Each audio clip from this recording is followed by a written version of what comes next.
Welcome to my class. Good evening. Today's topic is numerical differentiation.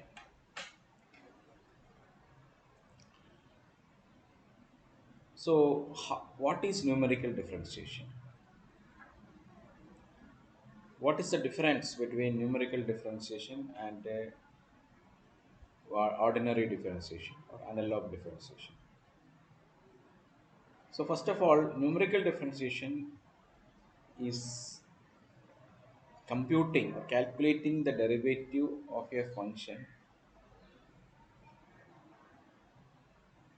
at some values. We don't know the shape of the function. From a tabulated values, you are finding the derivative, that is using computing the derivative at an x value using the tabulated values of x and y is called as numerical differentiation. Whereas in analog method, we are finding the value of derivative using a formula or function. So you know a function, you find the calculus by using the calculus. You are finding the derivative, that is called as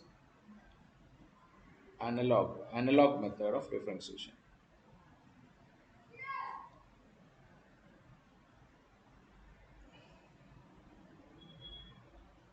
So first of all, you use a first approximate the function, or we call it as smoothing function or smoothing polynomial, that is called as interpolating form polynomial, and then differentiating that polynomial as many times as desired. That is the concept we used in numerical differentiation.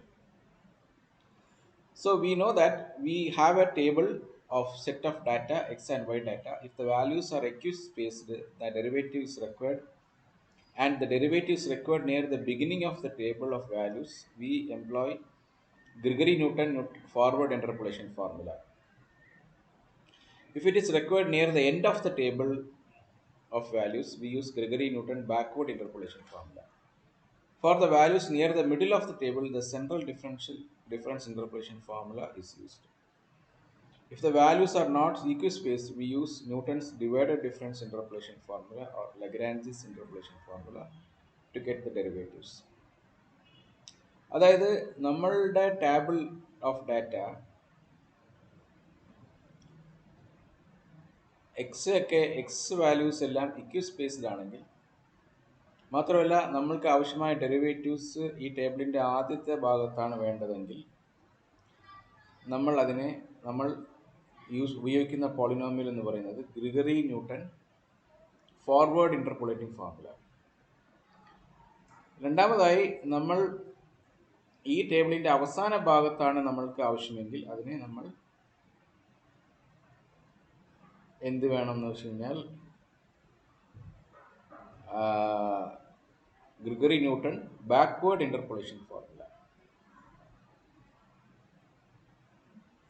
ഇനി അതിൻ്റെ middle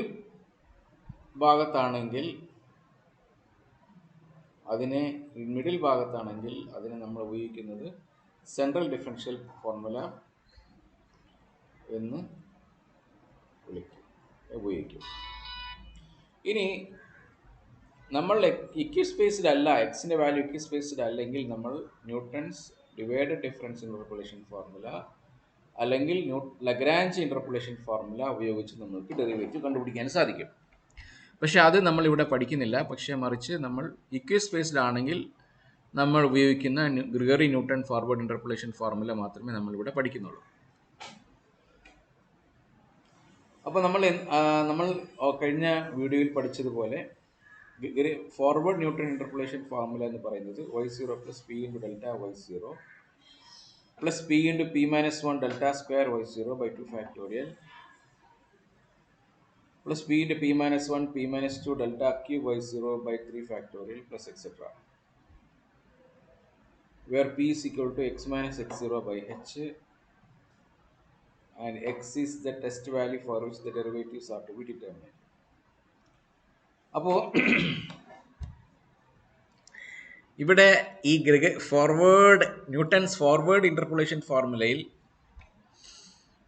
നമ്മൾ ഇവിടെ ഉപയോഗിക്കുന്ന values, പിയുടെ values എന്ന് പറയുന്നത് എവിടെയാണോ നമ്മൾ എക്സ് കണ്ടുപിടിക്കുന്നത് ആ എക്സ് വാല്യൂ എവിടെയാണോ നമ്മൾക്ക് ഡെറിവേറ്റീവ് വേണ്ടത് ആ പോയിന്റ് എക്സ് മൈനസ് x0/h. അപ്പോൾ നമ്മൾ കണ്ടുപിടിക്കേണ്ട എക്സ് പോയിന്റ് മാറുന്നതിനനുസരിച്ച് പി വാല്യൂ മാറിക്കൊണ്ടിരിക്കും.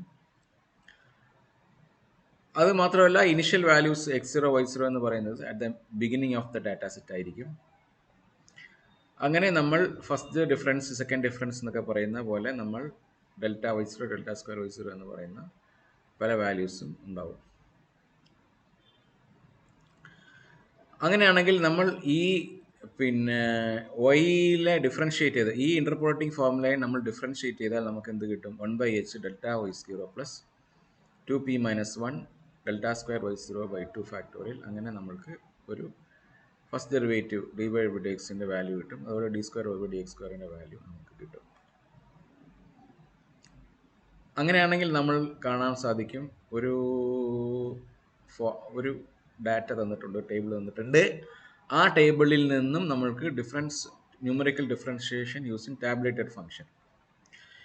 ആദ്യമായി നമ്മൾ ഈ പ്രോഗ്രാമിലേക്ക് കിടക്കുകയാണ്. ഈ പ്രോഗ്രാം നമ്മൾ അവസാനം ഗ്രിഗറി ന്യൂട്ടൺ ഫോർമുല ഉപയോഗിച്ച്, ഇൻ്റർപോളേഷൻ ഫോർമുല ഉപയോഗിച്ച് നമ്മൾക്ക് ഒരു 1.5 എന്ന് പറയുന്ന ഇതിൽ ടേബിളിൽ ഇല്ലാത്ത ഒരു പോയിൻ്റാണ് 1.5. ആ 1.5ലുള്ള എക്സ് എന്ന് പറയുന്ന 1.5ലുള്ള y വാല്യൂ dy/dxൻ്റെ വാല്യൂ d²y/dx² വാല്യൂ കണ്ടുപിടിക്കാൻ സാധിക്കും. അതിനാദ്യമായി നമ്മൾ ഡിഫറൻസുകൾ കണ്ടുപിടിക്കണം. First difference, second difference, third difference കണ്ടുപിടിക്കാൻ വേണ്ടി ആദ്യം എക്സിൻ്റെ വാല്യൂസും വൈൻ്റെ വാല്യൂസും തന്നിട്ടുള്ളത് അത് ഒരു ലിസ്റ്റിലേക്ക് സ്റ്റോർ ചെയ്യണം. അതിനാദ്യം ലിസ്റ്റ് ക്രിയേറ്റ് ചെയ്യണം. അതിനാണ് എക്സിനും വൈനും ഒരു ലിസ്റ്റ് ക്രിയേറ്റ് ചെയ്യുന്നു. എത്ര സെറ്റ് ഡാറ്റ ഉണ്ടെന്ന് എഴുതുന്നു. ഇനിഷ്യൽ വാല്യൂവും എച്ചിൻ്റെ വാല്യൂവും ഇൻപുട്ട് ചെയ്യുന്നു. ഐയുടെ വാല്യൂ ഇനിഷ്യലൈസ് ചെയ്യുന്നു. വൈൽ ലൂപ്പ് സ്റ്റാർട്ട് ചെയ്യുന്നു. എക്സ് ഡോട്ട് അപ്പൻഡ് x0, ആദ്യമായി x0ൻ്റെ വാല്യൂ എക്സ് എന്ന് പറയുന്ന ലിസ്റ്റിലേക്ക് എൻ്റർ ചെയ്യുന്നു. y0യുടെ വാല്യൂ എൻ്റർ ചെയ്യുന്നു. അതിനുശേഷം y എന്ന് പറഞ്ഞ ലിസ്റ്റിലേക്ക് വീണ്ടും അപ്പൻഡ് ചെയ്യുന്നു. x0യുടെ വാല്യൂ ഇൻക്രിമെൻറ്റ് ചെയ്യുന്നു. ഐയുടെ വാല്യൂ ഇൻക്രിമെൻറ്റ് ചെയ്യുന്നു. വീണ്ടും നമ്മളൊരു ലിസ്റ്റ് ക്രിയേറ്റ് ചെയ്യുന്നു. പുതിയൊരു കൗണ്ടർ സ്റ്റാർട്ട് ചെയ്യുന്നു. അവിടെ നമ്മൾ സബ്ട്രാക്ട് ചെയ്യുമ്പോൾ ഒരു നമ്പർ കുറഞ്ഞിരിക്കും. അതുകൊണ്ട് n-1 വരെ നമ്മൾ ഈ ലൂപ്പ് റൺ ചെയ്യുന്നു. അതിനുശേഷം സബ്ട്രാക്ട് ചെയ്യുന്നു. വൈയിലെ കോളത്തിലെ രണ്ട് അഡ്ജസ്റ്റൻ്റ് വാല്യൂസ് തമ്മിൽ സബ്ട്രാക്ട് ചെയ്യുന്നു. ആ വാല്യൂവിനെ d1 എന്ന് പറയുന്ന ലിസ്റ്റിലേക്ക് അപ്പൻഡ് ചെയ്യുന്നു. diff1 എന്ന് പറഞ്ഞ ഡിഫറൻഷ്യൽ ടേബിൾ 1 എന്ന് പറയുന്ന ലിസ്റ്റിലേക്ക് അപ്പൻഡ് ചെയ്യുന്നു. അതിനുശേഷം ജെയിനെ ഇൻക്രിമെൻറ്റ് ചെയ്യുന്നു. കാരണം n-1 വരെ ജെ കംപ്ലീറ്റ് ചെയ്യാനുണ്ട്. അതിനുശേഷം diff1 എന്ന് പറയുന്ന ലിസ്റ്റ്, അതിലെ അഡ്ജസ്റ്റൻ്റ് എലമെൻറ്റ്സ് നമ്മൾ സബ്ട്രാക്ട് ചെയ്ത് diff2 എന്ന് പറയുന്ന ലിസ്റ്റിലേക്ക് എൻ്റർ ചെയ്യാൻ വേണ്ടി പുതിയ ലിസ്റ്റ് ക്രിയേറ്റ് ചെയ്യുന്നു. വീണ്ടും ജെ ഇനിഷ്യലൈസ് ചെയ്യുന്നു. n-2 വരെ ജെ റൺ ചെയ്താൽ മതി. കാരണം diff1ൽ n-1 വരെ ആയിരുന്നു. അപ്പോൾ അതിൽ നിന്ന് 1 കുറയുമ്പോൾ n-2 ആയിരിക്കും. വീണ്ടും d2യുടെ വാല്യൂ കാൽക്കുലേറ്റ് ചെയ്യുന്നു. അതിനുശേഷം diff2ലേക്ക് ആ d2യുടെ വാല്യൂ അപ്പൻഡ് ചെയ്യുന്നു. ജെ ഇൻക്രിമെൻറ്റ് ചെയ്യുന്നു. വീണ്ടും diff2 എന്ന് പറയുന്ന ലിസ്റ്റിലെ അഡ്ജസ്റ്റൻ്റ് എലമെൻറ്റ്സ് സബ്ട്രാക്ട് ചെയ്ത് diff3യിലേക്ക് എൻ്റർ ചെയ്യാൻ വേണ്ടി ഇതേ പ്രോസസ്സ് റിപ്പീറ്റ് ചെയ്യുന്നു. diff3 എന്ന് പറഞ്ഞ എംപ്റ്റി ലിസ്റ്റ് ക്രിയേറ്റ് ചെയ്യുന്നു. ഒരു ഇൻക്രിമെൻറ്റ് ജെ എന്ന് പറയുന്ന കൗണ്ടർ സ്റ്റാർട്ട് ചെയ്യുന്നു. n-3 വരെ ഉണ്ടായിരിക്കും. കാരണം diff2ൽ n-2 ആയിരുന്നു നമ്പർ ഓഫ് എലമെൻറ്റ്സ്. അതിൽ നിന്ന് 1 കുറഞ്ഞാൽ n-3 ആയിരിക്കും. d3യുടെ വാല്യൂ എന്ന് പറയുന്നത് diff2ലെ ലിസ്റ്റിലെ j+ith element minus jth element ആയിരിക്കും. ഈ കാൽക്കുലേറ്റ് ചെയ്ത difference of the element value in the diff2 list is to be appended in the list diff3. അതിനുശേഷം j = j+1. diff4 വീണ്ടും ഇതേപോലെ തന്നെ പുതിയ ലിസ്റ്റ് ക്രിയേറ്റ് ചെയ്യുന്നു. അതിനുശേഷം എക്സിൻ്റെ വാല്യൂ നമ്മൾ എവിടെയാണോ എക്സ് നമ്മൾ ഡിഫറൻഷ്യേറ്റ് കണ്ടുപിടിക്കേണ്ടത് ആ വാല്യൂ എക്സ് ടെസ്റ്റ് എന്ന് എഴുതുന്നു. അതിനുശേഷം for i in x y diff1, diff2, diff3 അങ്ങനെ നമ്മൾ ഓരോ ഐ, അതായത് ഒരു പുതിയ ഫോർ ലൂപ്പ് സ്റ്റാർട്ട് ചെയ്യുന്നു. എന്നിട്ട് ഇതിനെ എൻ്റർ ചെയ്യുന്നു, പ്രിൻ്റ് ചെയ്യിപ്പിക്കുന്നു. ഇനി നമ്മൾ 1, 2, 3 എന്ന് പറഞ്ഞ പുതിയ ലൈൻ പ്രിൻ്റ് ചെയ്യുന്നു. അതിനുശേഷം നമ്മൾ എന്ത് ചെയ്യുന്നു, ഈ ഫോർ ലൂപ്പിനുള്ളിലാണ് പിയുടെ വാല്യൂ കാൽക്കുലേറ്റ് ചെയ്യുന്നു. ഡെറിവേറ്റീവ് 1 കാൽക്കുലേറ്റ് ചെയ്യുന്നു, ഡെറിവേറ്റീവ് കാൽക്കുലേറ്റ് ചെയ്യുന്നു, ഡെറിവേറ്റീവ് 1, ഡെറിവേറ്റീവ് 2 പ്രിൻ്റ് ചെയ്യുന്നു. അപ്പോൾ ഇതിനെയാണ് നമ്മൾ ന്യൂമറിക്കൽ ഡിഫറൻഷിയേഷൻ എന്ന് പറയുന്നത്.